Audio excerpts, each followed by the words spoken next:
Good morning viewers, good morning students. You all are welcome to my class syllabus guidance. Today's our topic is law of chemical combination. This is the first chapter of 11th chemistry. Let's start our class. So, let's start our class law of chemical combinations. जैसे कि नाम से ही पता चलता है, chemical मतलब आप समझाते हैं रासायनिक, कॉम्बिनेशन का मतलब होता है संयोजन और लॉ मीन्स नियम। तो law of chemical combination means रासायनिक संयोजन के नियम। तो इसी से हमारा पढ़ाई बहुत इजी हो जाता है और समझ में भी आ जाता है। तो रासायनिक संयोजन का मतलब है, हम जानते हैं कोई भी पदार्थ के सबसे छोटे कण जो होते हैं परमाणु और अणु होते हैं, है ना। तो जब कोई पदार्थ आपस में जुड़ते हैं तो अणु और परमाणु एक समान तत्वों के अणु या दो अलग अलग तत्वों के अणु परमाणु आपस में जुड़ करके एक नया पदार्थ बनाते हैं। ठीक है, तो ये जो आपस में जुड़ते हैं वो जुड़ने की जो प्रक्रिया है वो 5 प्रकार से आपस में कोई भी तत्व जो है आपस में जुड़ करके एक नया पदार्थ बनाते हैं। तो वो कौन कौन सी लॉ है, कौन कौन सी विधि से वो आपस में जुड़ते हैं उसके बारे में अब आज हम पढ़ेंगे। और उसी नियम को कहते हैं लॉ ऑफ केमिकल कॉम्बिनेशन। तो इसमें 5 नियम है, 5 लॉ है। First law is law of conservation of mass. Second law is law of constant और definite proportion, law of multiple proportion, law of reciprocal और equivalent proportion, Gay Lussac law of gaseous volume.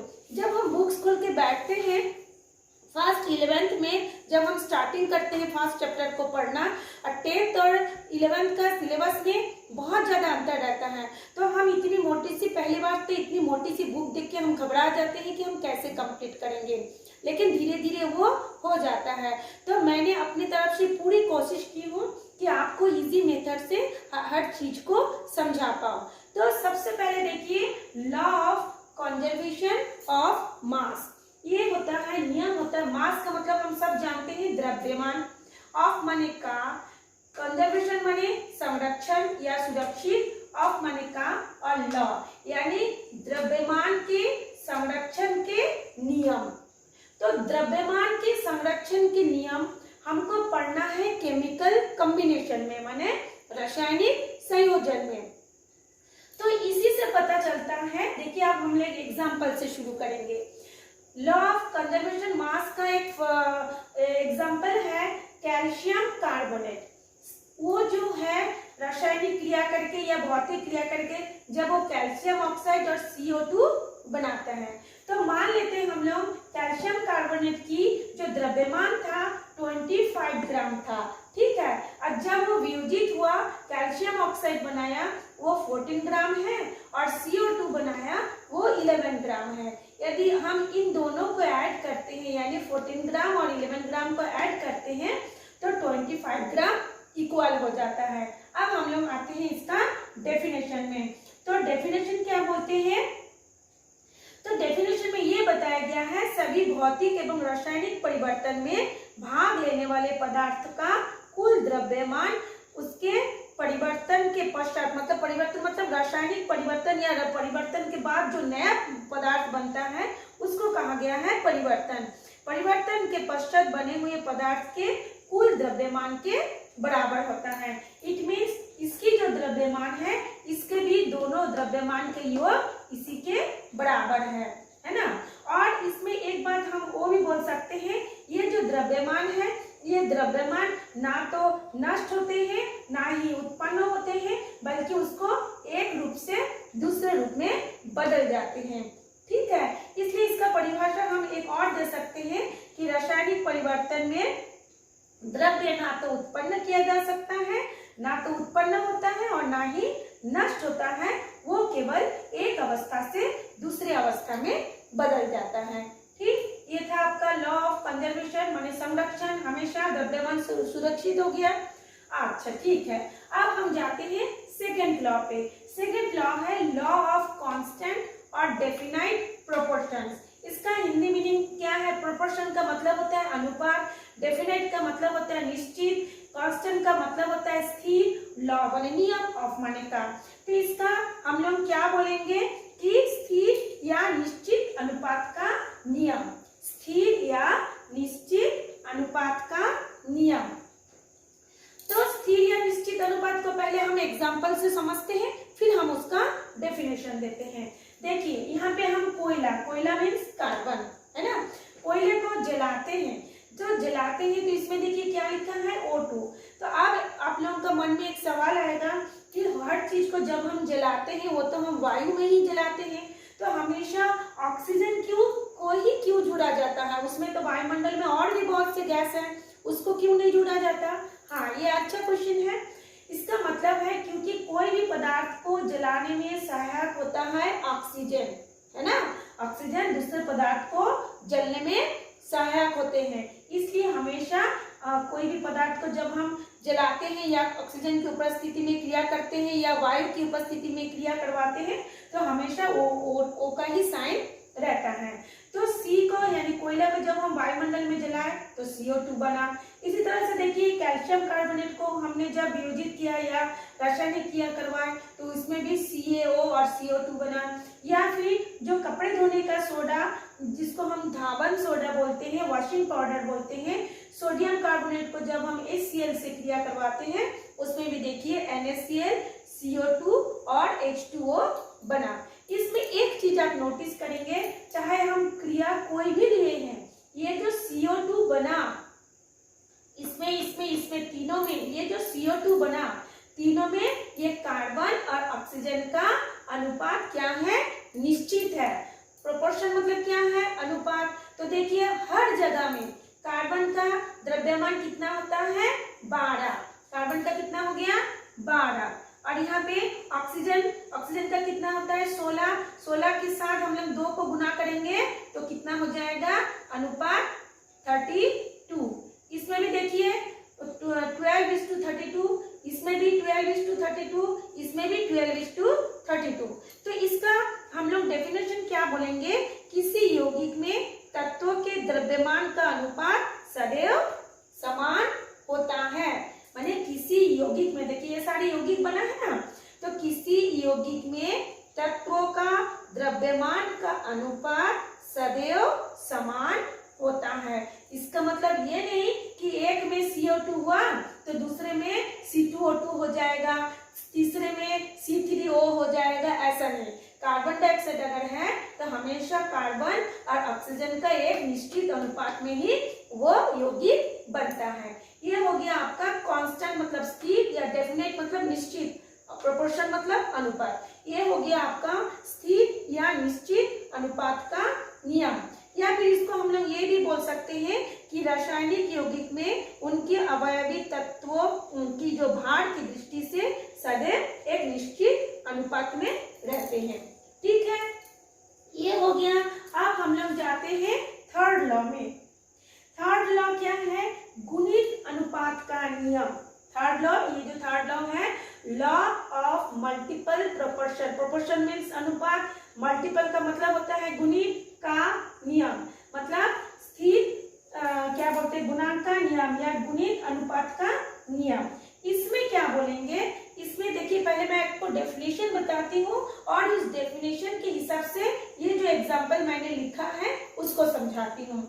Definition क्या है, जब दो तत्वों आपस में जुड़ के 2 या 2 से अधिक तत्व बनाते हैं, है ना, 2 या 2 से अधिक यौगिक तत्व नहीं यौगिक बनाते हैं, तो उनमें से एक तत्व के भिन्न भिन्न द्रव्यमान को दूसरे तत्व के निश्चित द्रव्यमान से संयोग करते हैं, परस्पर एक सरल अनुपात में होता है। चलिए अब हम लोग इसको समझते हैं। देखिए इसमें तत्व क्या है, नाइट्रोजन और ऑक्सीजन के द्रव्यमान का अनुपात है।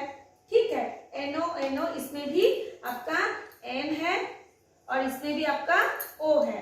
ठीक है, तो ये हो गया नाइट्रोजन और ये हो गया ऑक्सीजन के द्रव्यमान के अनुपात। तो द्रव्यमान की जैसे यहाँ पे देखिए N2O है, यानी नाइट्रोजन कितना है, नाइट्रोजन की 2 है, संख्या कितना है 2। तो एक नाइट्रोजन का द्रव्यमान होता है 14, तो 2 का होता है 14 2 जा 28 यानी 14 दूनी 28। ऑक्सीजन का द्रव्यमान कितना है 16।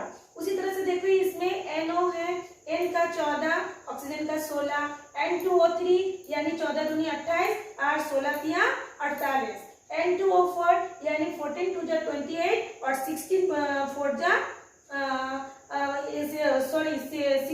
16 4 जा ऑक्सीजन का कितना होता है 16 होता है।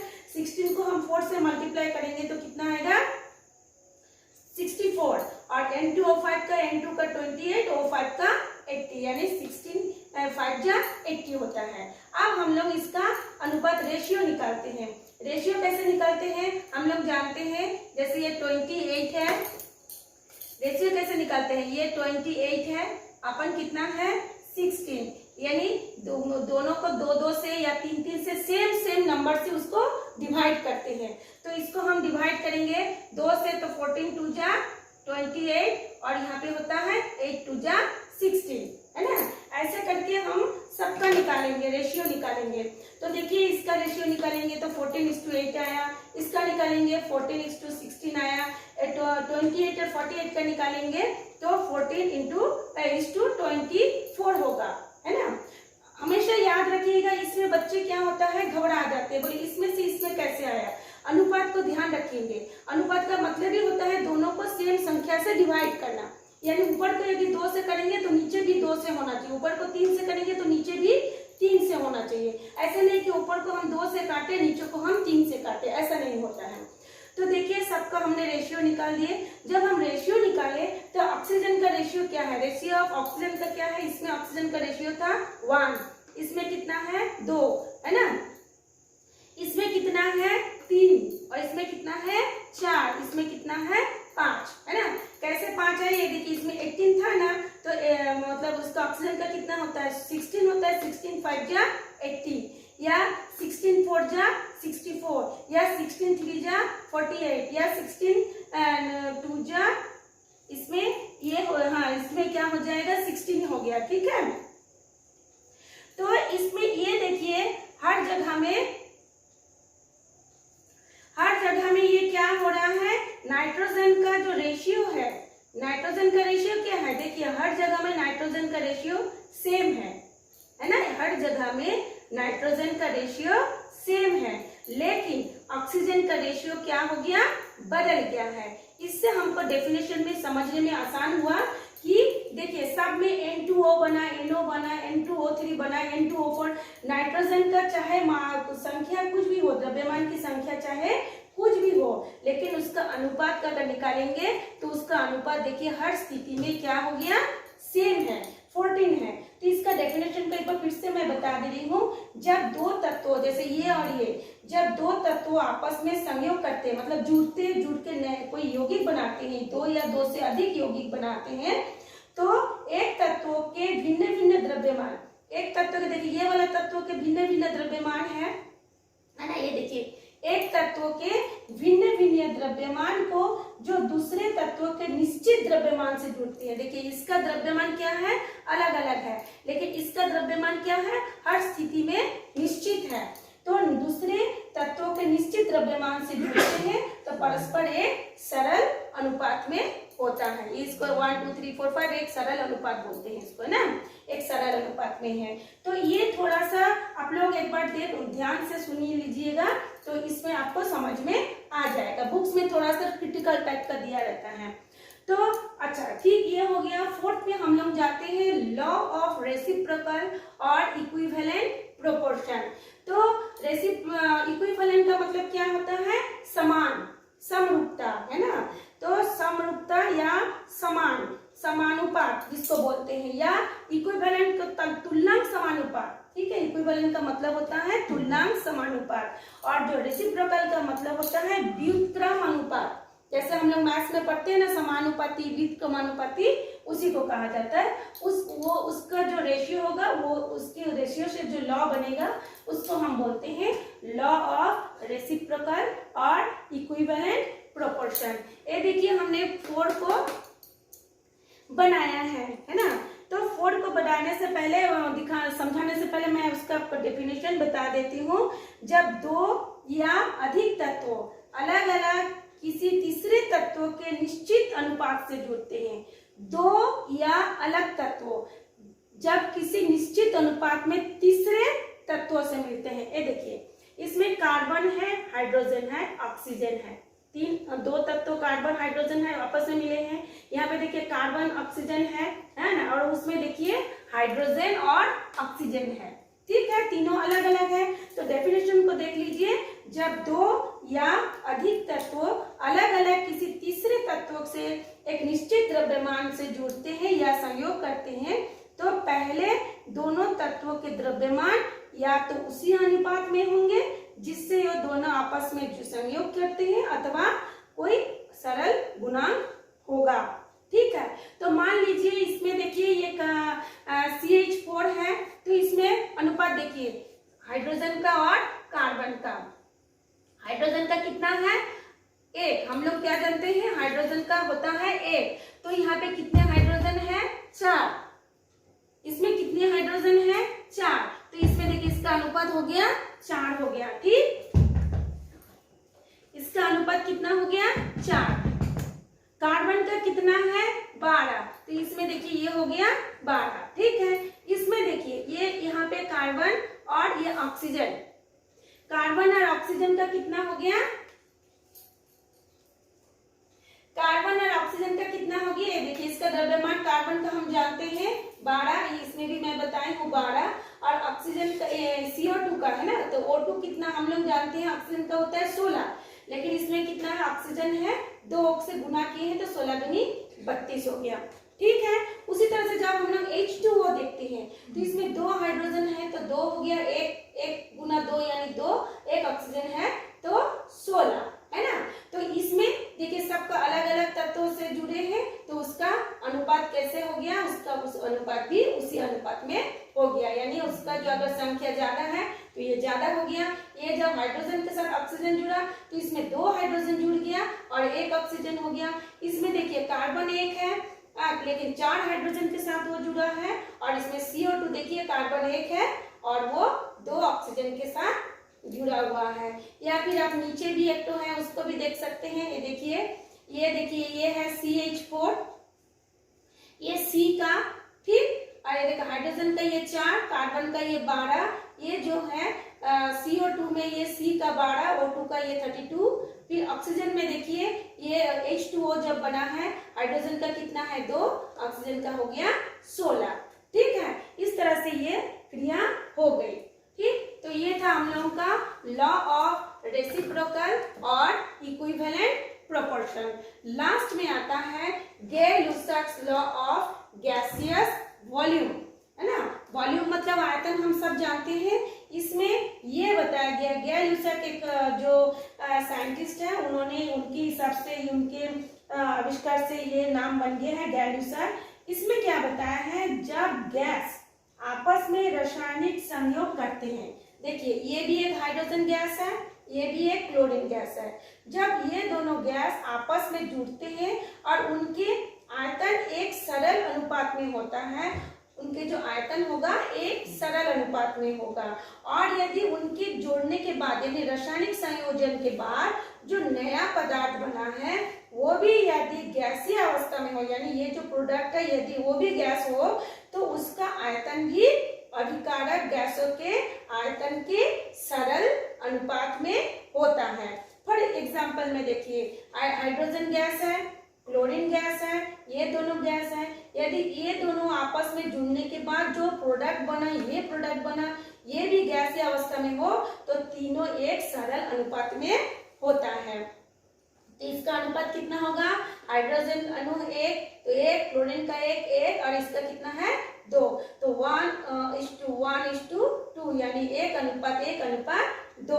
यदि हम एक दूसरा एग्जांपल लेते हैं, देखिए नाइट्रोजन गैस है, वो हाइड्रोजन के साथ जुड़ रहा है, वो भी गैस है, लेकिन जुड़ने के बाद जो ये बनाया है, ये भी अमोनिया बनाया है, NH3 ये अमोनिया बना दिख रहा है आप लोगों को। ये देखिए ये है अमोनिया बना है, तो ये भी तीनों यदि एक ही अवस्था में हो, गैसीय अवस्था में हो, तो तो तीनों का जो अनुपात होगा वो हमेशा सरल अनुपात में होगा। यानी इसकी संख्या कितनी है 3, इसकी संख्या कुछ नहीं है मतलब 1, तो 1:3 अनुपात और इसके कितना बना है 2, ये 2 अनुपात में हो गया। तो ये था आप लोगों का लॉ ऑफ केमिकल कॉम्बिनेशन यानी रासायनिक संयोजन के नियम की कितनी विधि से, कितनी नियम से कोई भी जो पदार्थ आपस में जुड़ते हैं, चाहे वो भौतिक अवस्था में रहे, चाहे वो रासायनिक क्रिया करने के बाद नया पदार्थ बनाते हैं, तो ये 5 नियम से ही वो आपस में जुड़ते हैं। ये था आपका ये 5 नियम। हाँ ठीक है, आपको इतना एक चीज मैं और एक चीज मैं बता देना चाहती हूँ। ये जो द्रव्यमान का नियम जिसमें मैंने बताया था कि इसमें पदार्थ की द्रव्यमान में कोई परिवर्तन नहीं होता है, खाली वो एक रूप से दूसरे रूप में बदल जाता है और उसका द्रव्यमान क्या रहता है, कंजर्वेटिव रहता है यानी सुरक्षित या संरक्षित रहता है। लेकिन ये तो ठीक है, लेकिन कभी कभी ये जो रूल है वो पूरी तरह से उसको फॉलो नहीं करता है। कब नहीं करता है, यदि हम आइंस्टाइन का रूल देखते हैं, आइंस्टाइन का रूल में क्या बताता है, आइंस्टाइन बताता है E mc², है ना। तो इसमें यदि हम लोग देखते हैं तो उनके अनुसार ये बताया गया है कि जब एक पदार्थ से दूसरे पदार्थ बनता है ना, तो उसमें कुछ ऊर्जा मुक्त होती है ना। तो मान लीजिए इसका द्रव्यमान हमने निकाल लिया, इसका द्रव्यमान हमने निकाल दिया, वो तो 25 ग्राम हो गया, लेकिन इसको बनने में कुछ तो ऊर्जा निकलती है या फिर कुछ क्रिया ऐसी होती है जो बाहर से ऊर्जा वो एक्सेप्ट करती है। तो उस समय कुछ विशेष परिस्थिति में इस नियम को फॉलो नहीं करता अकॉर्डिंग टू E=mc² यानी अकॉर्डिंग टू आइंस्टाइन लॉ। ठीक, तो ये आप लोगों को छोटा मोटा कभी पूछते हैं तो पूछते हैं, नहीं तो आप लोगों को सिर्फ यही पूछा जाएगा कि केमिकल कॉम्बिनेशन किसे कहते हैं, उसमें कितने लॉज होते हैं, और कभी कभी तो किसी इन 5 में से किसी एक को पूछते हैं। आपके बुक्स में बहुत लंबा चौड़ा करके दिया हुआ है, आपको घबराने की कोई जरूरत नहीं है। मैं जितना बताई हूँ उतना भी आप पढ़ लेंगे तो आपको सफिशिएंट नंबर मिल जाएगा। थैंक्स फॉर वॉचिंग मी, और जो नए लोग इसको देख रहे हैं वो इसको सब्सक्राइब कर लें, और पसंद आया तो लाइक कीजिए और अपने दोस्तों को भी शेयर कीजिए, क्योंकि अभी लॉकडाउन के समय सब ऑनलाइन क्लासेस चल रही हैं। मेरा ये एम है कि सारे बच्चे मेरे पढ़ाई का लाभ उठा सके। Thanks for watching me.